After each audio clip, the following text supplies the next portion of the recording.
На дискотека с или без гадже? Абсолютно с. С, разбира се. Без.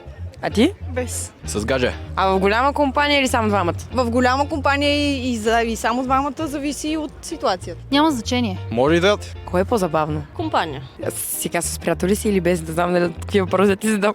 Сгодена съм. Запознахме се в интернет, в игра, да. След това се срещнахме и вече сме заедно от почти 12 години. От 12 години? Добре, кажи ни каква е тайната, моля те. Трябва много да се уважавате и да си давате пространство и да се обичате. Аз наистина не знам как минаха 12 години, все едно е вчера. Добре, от колко време сте заедно и къде се запознахте? От 7 години запознахме се на снимки на един музикален клип. Бяхме в компания и много ни беше срам и двамата, но просто решихме, че след като се видяхме в компания, можем да се видим заедно. Отидохме в ресторант, донесе ми цветя, после ме прибра. Добре, сватба кога?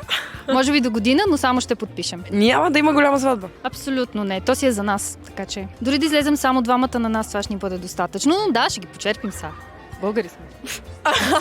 А добре, каква е тайната за връзката, за една успешна връзка от разстояние? Не смятам, че има тайна, просто се обичаме и се мъчим заедно. Ох, мили хора, много сте сладки. Давам го това на теб, за да можеш ти да си го подариш. Много да се обичате и приятна разходка.